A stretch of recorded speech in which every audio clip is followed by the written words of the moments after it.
What's up, guys? I'm back. Welcome to Yonder with Allie. I'm gonna get a better line together, but as you can tell, girl, I got my handy dandy regular wig on. Anyways, I'm gonna actually try to edit this video nicely because I love you guys. Yeah, it was Valentine's Day week and Valentine's week. It's the love month. It's Black History Month. It's the power of love. It's Black love. It's everything. So I do love you. So yeah, I'm your secret admirer. So if you see me outside, I'm just kidding. However, we're going to get into it today. Like I said, I'm going to edit the video nicely. I have an idea for the edits today. And we're really going to try. So as you can see, I have my little get up. I'm wearing my glasses today. And no, they're not fake. They're actually prescription. I do have astigmatism. I'm going to be looking here and I'm going to look in here because I don't know where to look in the camera. So anyways, back to the point. The point of it being, if I'm yelling, sorry, I'll make sure to fix the volume when I'm editing the video. But let's get back to it. If you see me get out of breath, it's because I don't know breath control when talking. I can yap all day long. But I'm going to get better at it, and we're going to do this thing. So, long haul, long breathed introduction. Welcome back, guys. Thank you for watching this video. If you haven't subscribed yet, please subscribe. But today, we're going to be going over this movie. Yes, that movie. Relationship Goals, starring Kelly Rowland and Method Man. So, come on. I got a lot to say. Hey guys, I'm back. Let's go over part 1. The overall rating. Alright?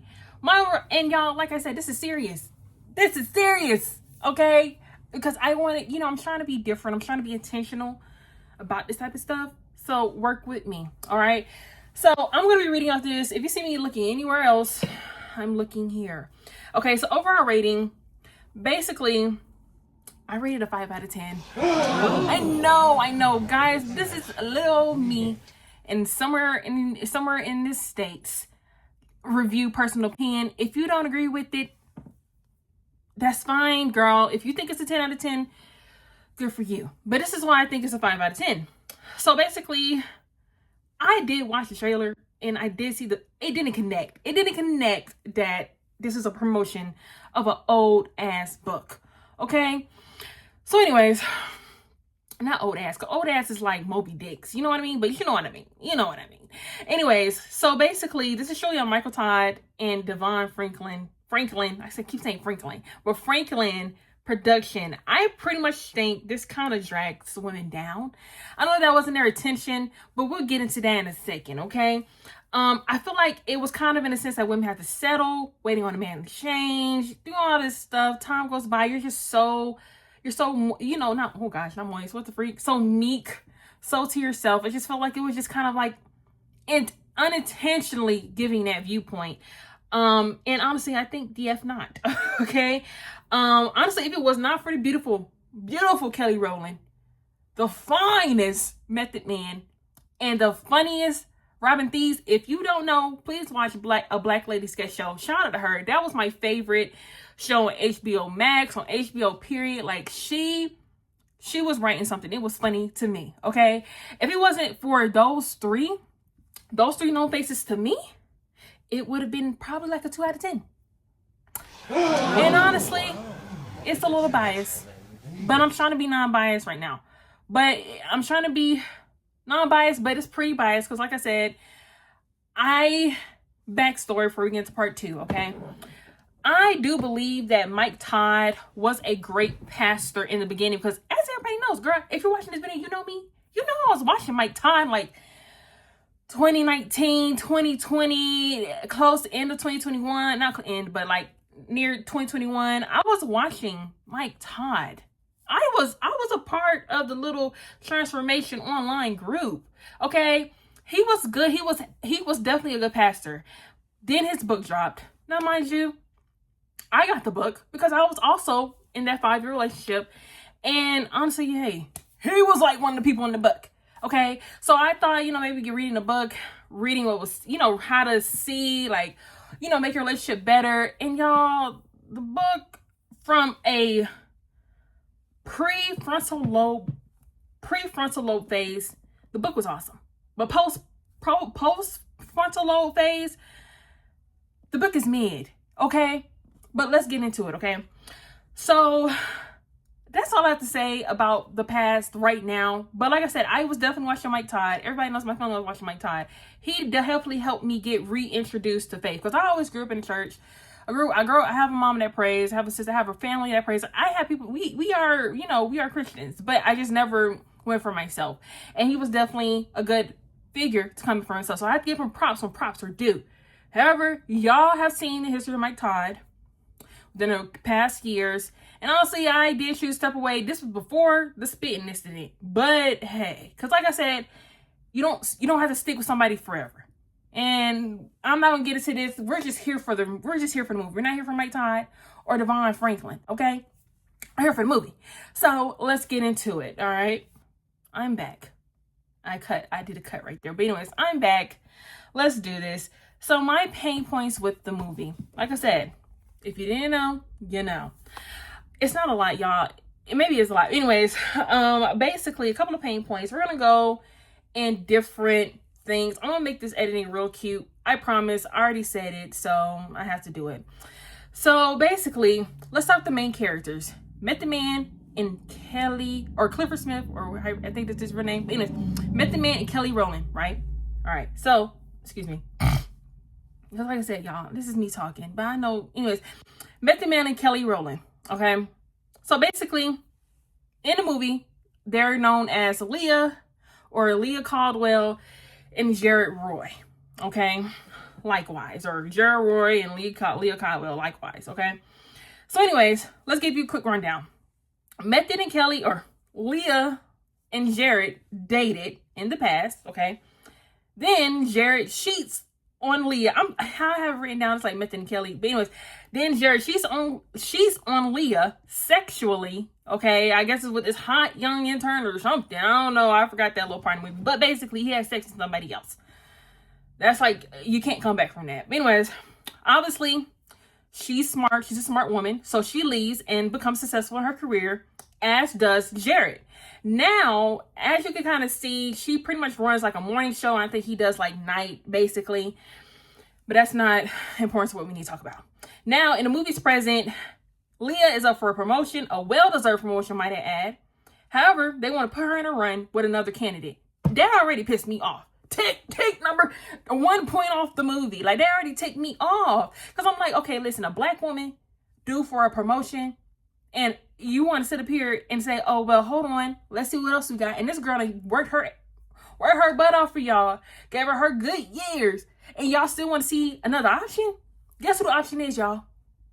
Jared. The option is Jared. Jared comes in here and basically, oh gosh, girl, move out the way. I'm sorry, she be acting up.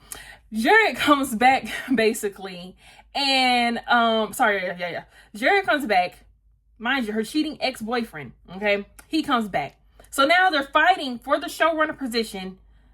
Cute. Not cute. Obviously, you can hear the disdain. Anyways, but they have to work together as a team. And honestly, I don't understand that point at all, because to be honest with you, how do you have to work as a team and it's only one person can get the job? Anyways, moving forward. Method, or girl, just grow with me at this point. Jared comes up with the idea surrounding the Relationship Goals book, which you saw in the trailer, by MT, aka Mike Todd, okay? And then, like I said, I did buy the book. And we're going to get into that to part 4 or 5. The final part, we're going to get into that, okay?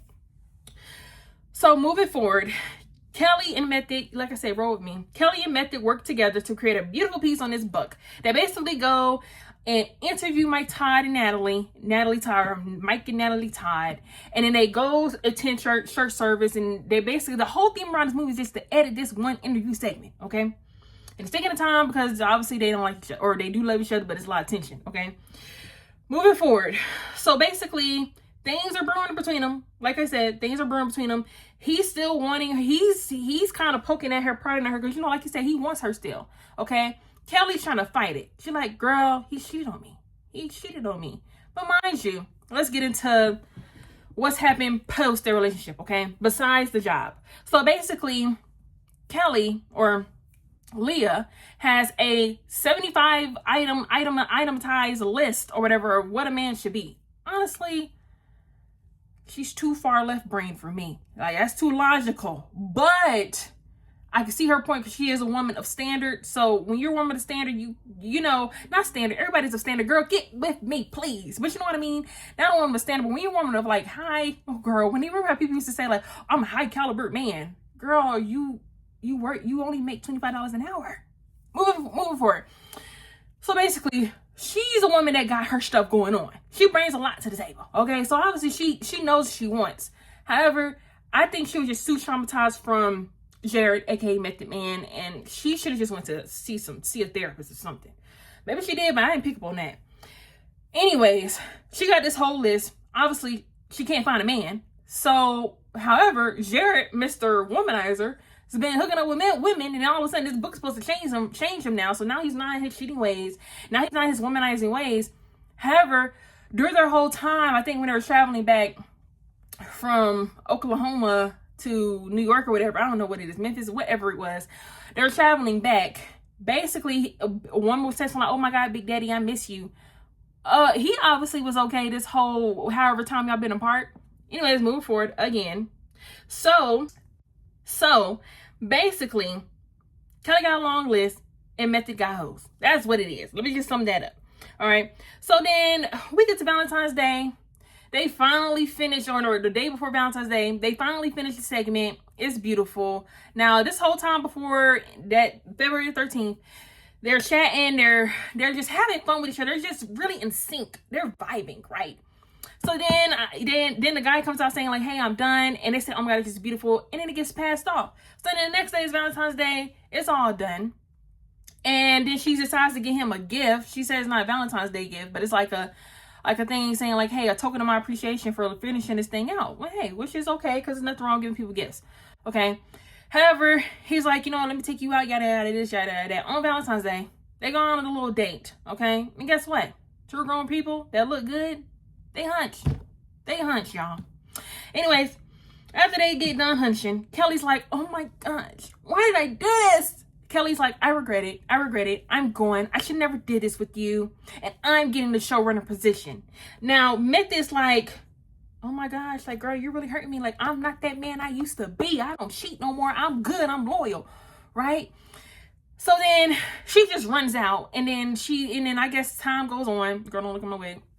Time goes on, basically. And then now we're at the point where Kelly gets the promotion. But then she's like, "Oh my gosh, where's Jared? Or where's Method Man?"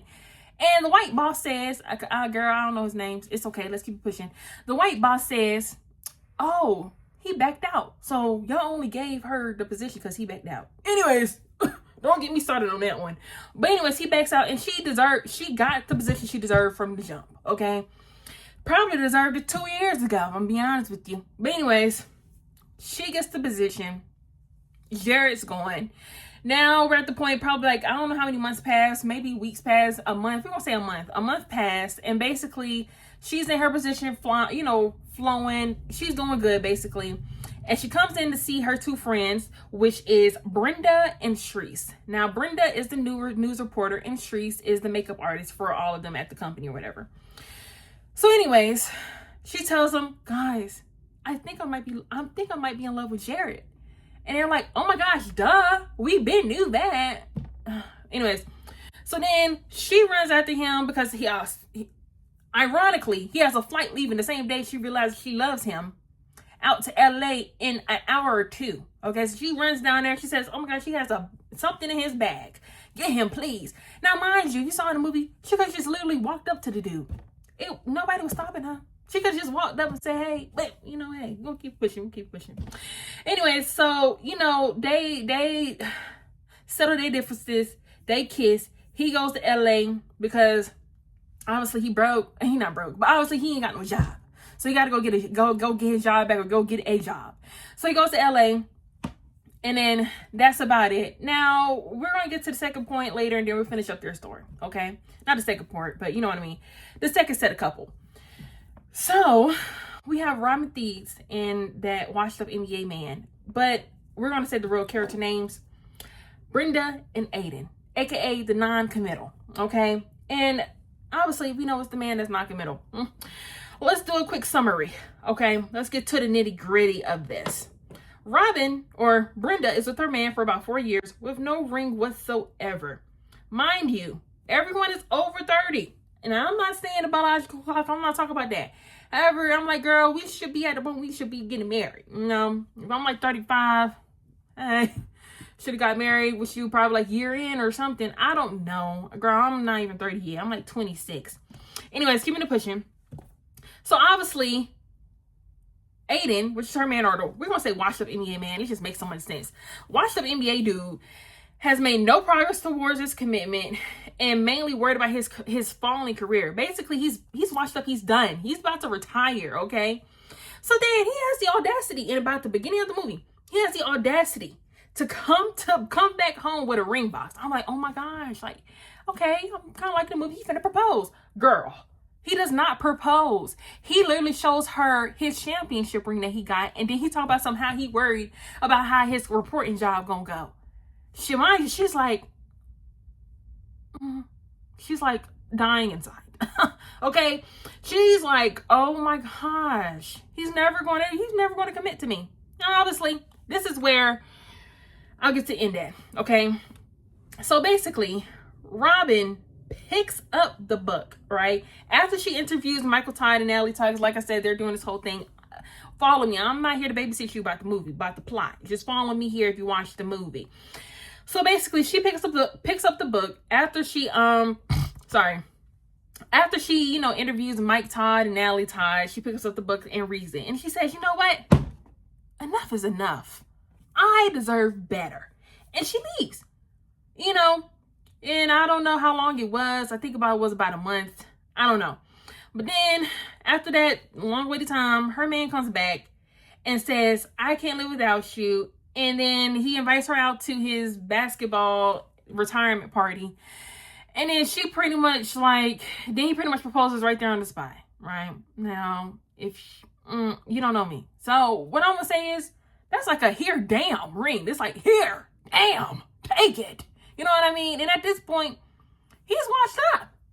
You've been with this man for 4 years. You know what I mean? Like, now he's at the point where he can just be like, you know what? I have time to settle down and get married because I have no career to worry about. You know, I have a woman that's been loving me. Like, anyways, just keep it pushing because I don't want to get there yet. So, basically what I do want to say is I had to play devil's advocate, okay? And this is mainly because it wasn't said in a movie, or maybe it was. However, I do believe that she was not making it known that, hey, I want to get married. Hey, I want to do this. Hey, I want to do that. Okay, marriage or the idea of a proposal, because I'll be stuttering sometimes. An idea of a proposal isn't the sole purpose of the surprise. It shouldn't be a surprise you're going to propose to. It shouldn't be a surprise that marriage is going to happen. Okay, now, like I said, I'm single right now, but I got a brain. How I think a proposal shouldn't be a surprise. You guys should already be talking about this a year and a half in. Like, you know what? I want to get married. I do want to get married. I do want to have kids. I do want to have the white picket fence. I do want to have the 2 Shih Tzu dogs. One named Arlo, one named Shunny. I don't know. You should have these talks already with your partner. It shouldn't be a surprise. You know, it should already be like, hey, I do want to get married. You should be showing him the proposal rings you want. You should be already putting in his face, baby, I want to get married now. Okay, not now, but you know what I mean? It should be known to him. We shouldn't baby a man to finally, when he's ready to talk about it, no, put it in his face. Okay, I'm sorry, I didn't mean to get loud. It's very personal to me. Anyways, moving forward. Okay, so like I said, a proposal isn't a surprise. It should be discussed. It should definitely be discussed between you two. So, you know, I want to marry you, and I want to marry you and be one, equally yoked. Okay. And then basically, this is also where I say I'm getting on her because I gotta be fair. I'm getting on her, but hey, I support women because I'm a woman. But I gotta get on her about that because it wasn't really said as much, but like I said, maybe it was, but this is a common thing with some women though. They'll sit around and be like, oh my gosh, she's not ever gonna propose. I'm like, you don't talk. You have not talked to that man. You have to talk. You have to talk. You cannot sit there and just expect something to happen, baby. This is the real world. Anyways, keeping it pushing. Second point I want to say about this whole non-committal couple, okay? I believe that he truly did not care. If it wasn't for her slapping the book in his face saying, I read the book, I'm leaving, this is not what I want, he would have just kept going years and years and years without her saying anything. He probably won't propose to another 2 years. He probably won't have proposed to another 4, maybe hell, 10, if you let him, man. So anyways, he was not going to do this, right? So this is why I said this felt like a here, damn ring. Here, damn, take it. I can't lose you because then I do like the company. I do like the companionship. I can't lose you. So this is why I said this is definitely a here, damn ring. All right. But anyways, right. So like I said, he's washed up. He's going to take a reporting job. And now, like, he has time married. It was just a whole lot. Here, damn ring. I'm finished on that one. I didn't say the end of the movie yet. We're going to get to that, okay? So anyways, let's get to my Latina shawty. Mi gente Latino. Shout out if you know the reference. And her whole face going wrong, aka the Desperate. All right, her name is Shreese. That's the makeup artist. They're a part of the whole best friend trio. You got Shreese, Leah, and Brenda. Okay, those 3. They all work together. Leah's like the boss. Brenda's like the top anchor, and oh my gosh, Shreese is like the makeup artist basically. Right? Let's get to it. I'm sorry. So anyways.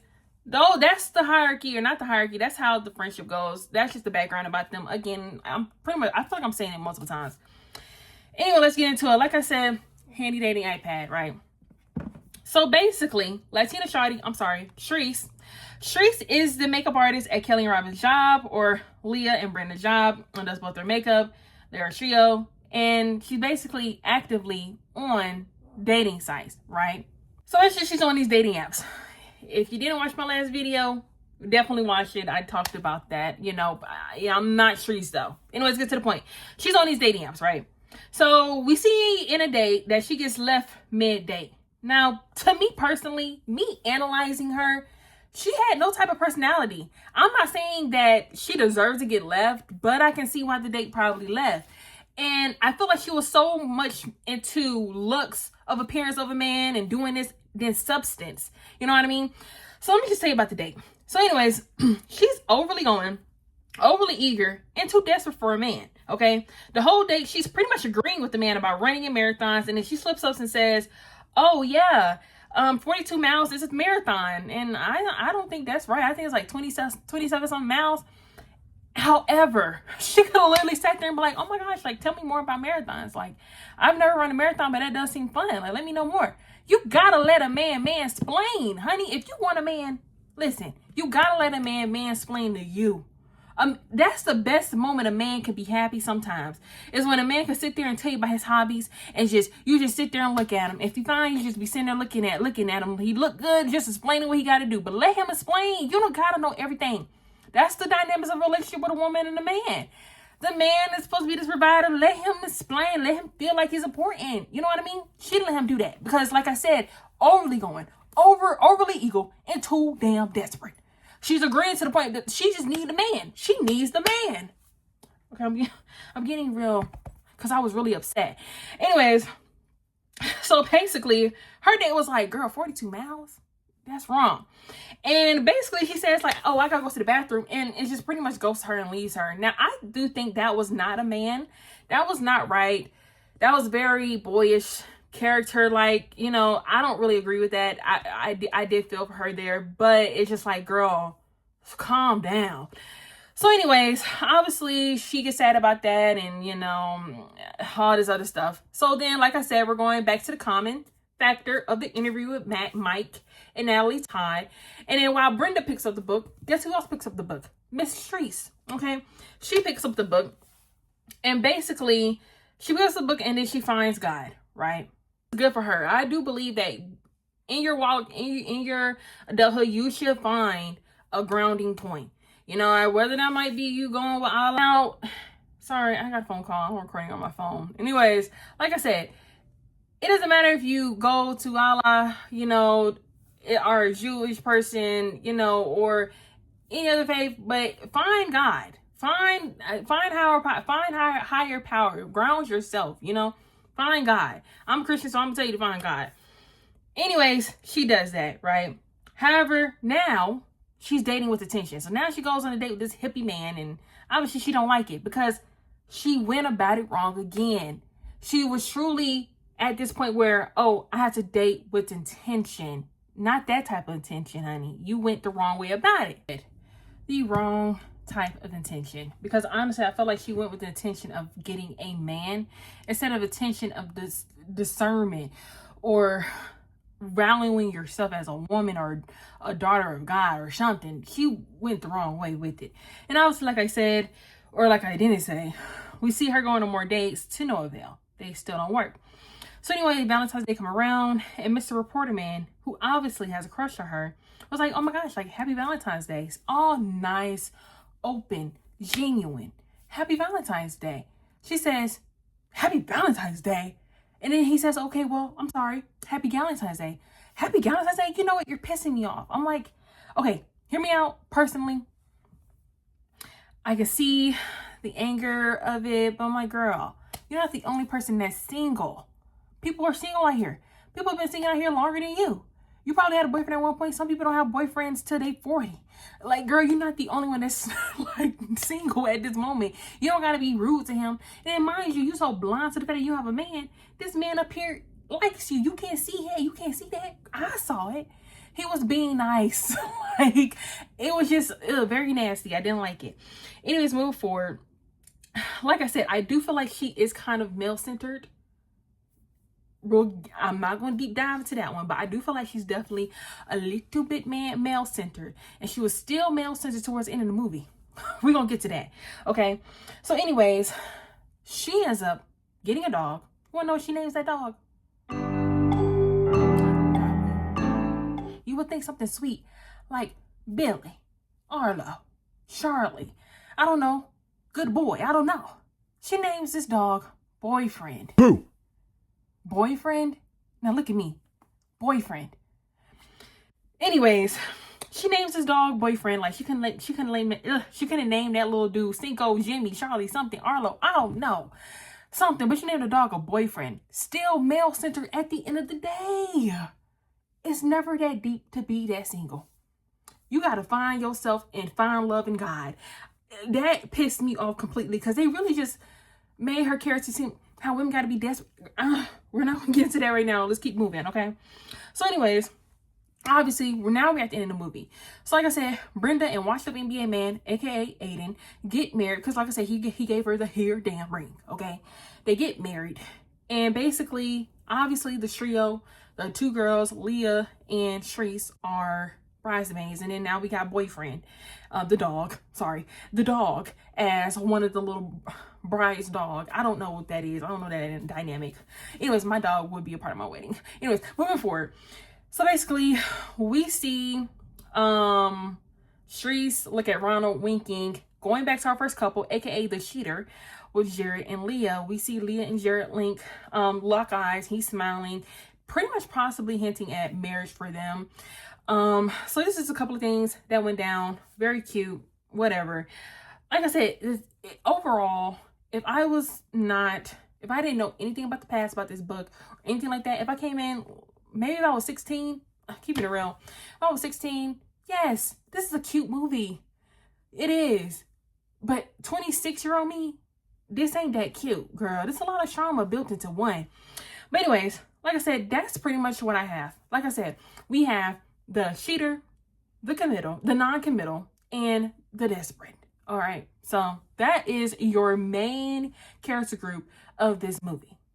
Like I said, y'all, handy dandy iPad, scrolling up. Okay. The last part that we have is the book overview. This is part 3. Welcome to part 3. You made it. All right. So basically, like I said, I got the book back. I don't know when it came out. Don't mock me on that one, but I did have the book. It was a physical copy. I probably threw it away at this point. But anyways, I had the book. Okay. Proof of purchase, don't ask me, but I had the book. Wouldn't lie about that. So, like I said, I read the book. So, I saw what he wrote in the book. So anyways, Mike openly talks about sleeping around before marriage, watching pornography, maybe bleeped it out, I don't know. He watched porn, having multiple sex partners, being emotionally immature, and then using relationships for validation. And I think he also said that he cheats on Natalie in the beginning and they break up, of course, rightfully so. Anyways, he frames this season of his life as chasing pleasure over purpose. He wasn't dating intentionally. He was just dating because he could. Okay. Like I said, this is a key. This is clock that, in 2020, 2021, I don't know, whenever I read the book, it was definitely like, you got something with that one. Because like I said, and a therapist could tell you the same thing. I'm keeping it real. Like, this is something, I'm not saying God can't tell you either, girl. Hold on now. Don't get me on that one. I'm just saying in the point of, this is everybody's experience in the world. Everybody experiences this. No, well, not what he was talking about, but I'm talking about the not dating intentionally, but dating because you could, that one, not all the other stuff. Anyways, like I said, when I first read Relationship Goals, I loved it. I did. I was going through a trying relationship myself. I thought it was a good book. I tried to make it work then. I was 20. Anyways, I'm sorry. I'm getting pissed at myself. But I was 20. And it's like you're trying to make stuff work. Or 2021. I don't know. Let's just say 19 to 21. Put that range in there, please. So basically, I was in a different season of my life. I respected the transparency, the growth, and the idea of intentional dating. Like I said, these are all good points. And like I said, now I am, of course, I was intentionally dating then, but I'm intentionally dating even more because I'm, a little bit older, a little bit more seasoned. I'm a little bit more settled in my career. I want to find a husband. I don't want to date around. That's not what I want to do. That's just not me. If you feel like you need to do that to see what's best for you, especially if you have never had a boyfriend, never dated for real, you should do that. But make sure you have discernment and make sure you do it correctly. Let's get back to the point. Okay, the point is, but as I've matured, I see something differently. Like I said, pre frontal lobe phase and post frontal lobe phase. This thing formed when I was 24, girl. I don't know about 25. Anyways, like I said, Mike Todd, to be honest with you, was really blessed to have a woman like Natalie. A lot of times we're congratulating Mike's character, but really the character of Natalie to accept this man back and have the grace and give him the mercy. That is a strong woman. It's keeping it pushing. She did not have to take him back. She did not have to go through what she went through. She didn't have to wait. And I think sometimes the narrative of this book unintentionally normalizes women waiting for a man to become who he should be already. And like I said, Natalie had the right to walk away. And if she had, or she did, or she does, that wouldn't have meant, or that doesn't mean anything. It doesn't mean that she lacked faith. It doesn't mean she doesn't believe in God. It doesn't mean none of that at all. It just would have meant that she has boundaries. Hello. Anyways, like I said, growth is beautiful, but growth should not require a woman's suffering as a prerequisite. I wrote this down last night, y'all. Period. Get with me. It was like I said, growth is beautiful, but growth should not require a woman's suffering as a prerequisite. A lot of times you get on these, I have experience. Please. You're talking to somebody who got the experience, baby. Anyways, I shouldn't have to go through something to make you realize I'm here. I've been here the whole time. That's not, we don't get down like that. No. Anyways, keep it pushing. Redemption stories are very powerful, however, but they don't automatically make someone entitled to access the same person they hurt. Okay? Just like, for instance, Jerry is a changed man. He doesn't cheat no more. He's a very great man. He can be that great man to Elizabeth down the street. He doesn't have to have the same access to Leah again. Leah deserved a man that was going to get it right for the first time. She didn't have to take Jerry back, but she did. And these are grown people, but she didn't have to take him back. She deserved she deserved a Trevor, okay? Somebody who was already going to be there for her, knew her off the spot, was down and ready for her. She didn't have to ask nothing. Nothing had to be desired. Like, nothing. He knew what she wanted already. You know what I mean? A man that knows. Let's just call it that. So basically what I'm trying to say is that it doesn't automatically make someone entitled to access to the same person that they hurt. Just because you changed, you don't got to come back to me. You don't have to.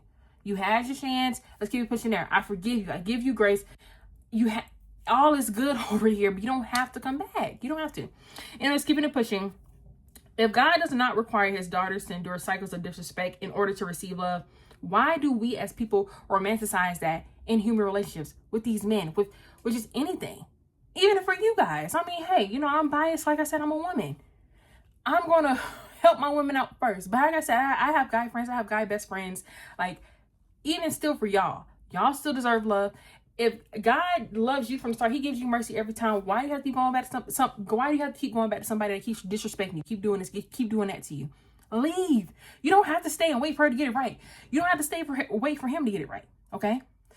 So, like I said, I think I did this thing in 30 minutes, but let's get to the final point. All right? Like I said, y'all, we at the end. Okay? Like I said, my final point in this whole thing is, if you see yourself in any of these roles, please, I'm asking you, please go seek God first and lay it all on the floor, girl. Because like he says, come to him with all your worries. Put it at his feet. Girl, just how everybody's saying in down south, wherever you say it, wherever else. Oh my gosh, I had it in my head. Anyways, give it to God. Let go and let God deal with it. Or let Jesus take the wheel. Okay? Lay it on the floor and leave it there. Okay? Second point. If someone has cheated on you, disrespected you, ghosted you while dating, falls short on promises, cannot commit / hesitant, and can't give you the proper time of day, or says they're too busy, or says this, leave. You don't have to stay. You don't have to stay. The same way God will take you out of something and put you somewhere better, you need to do the same thing. Faith without works is dead. Get your behind up and leave. Leave now. Please. Don't be like somebody waiting 2 years, 3 years, 5 years, 6 years. Don't do that. Leave. Okay? Anyways, God has better for you, and it is truly okay to walk away. Please do not become brainwashed with, let me say that again. And this needs to be clear. Please don't become brainwashed with redemption stories of men who cheated all the time, or men who was drunk all the time, or just don't get brainwashed with that stuff. Okay? The better man is the one who got it right the first time. The better man is not the one who changed. The better man is the one who got it right the first time in loving you. Okay? Anyways, pray to God about your concerns in your relationship and give it all to him. Even for friendships, anything, just give it to God. Because like I said, I'm more spiritual now. Give it to God, okay? Second to last point, but save yourself the 90 minutes and the $30, okay? Please, you don't got to spend money on the book, because I know he's re-promoting this book, baby. This game, Think Like a Man Part 3. Don't spend no money on this book, baby. It's free online. Or if you do want to watch the movie, watch it, because Method Man is fine. Kelly Rowland is beautiful. And Robin Thicke wasn't funny in this movie because she was real serious. I guess she want to take serious roles. But if you want to watch it just because you just want to watch it in the background, do that. Or watch it for yourself. Or maybe you already watched it. I don't know. But if you liked it, that's great for you. This is just my opinion. Girl, don't come here arguing with me in the comments. If I do get comments. If I do, I'm just going to be so happy. Anyways, let's get to the point. The final point is that save yourself the 90 minutes and save yourself the $30. All right? Seek therapy. Please seek therapy. Don't automatically just go to a book and read it and say, yes, this is the answer. Because sometimes you can get religious psychosis. Please understand, differentiate, have discernment. Go to God, but also go to therapy. Please. There are Christian-based counselors out there. Please go to therapy. It's not some voodoo stuff. Go to therapy. I can't stress that enough. A lot of times y'all get in these relationships, you get stressed out, and it don't go right. He cheated on you. He hit you. He disrespectful. He can't commit. You realize, oh my God, something wrong with me. Girl, go see that therapist, and then also give it a guy and lay it on the floor. You know what I mean? Get better as a person. All right. So, like I said, we've reached the end. Thank you for watching this video. If you made it this far, I should be having some more stuff, like I said, this weekend, Valentine's Day, single, but going out with my girls. So yeah, I thank you for watching this video. Like I said, I did like the movie if I took my brain off of it, because it was a cute movie for if I was 20 or 16 or 21, hell, 22. But right now, what I've already dealt with and what I just know that God has for me, I watched that movie. I did not like it. Let me know what y'all thought. Drop some comments below. Like I always say, never settle. Never settle. Always be set. Okay? I love you. Like I always say, I'm praying that everything goes right for you. Thank you for watching this video. I cannot stress that enough. Even if you didn't leave a like, subscribe, or anything like that. Even if you skip to the end, they die. I'm playing. I'm just kidding with you. But yeah, like, thank you for watching this video. I'm just going to keep you happy because I'm awkward. So, bye.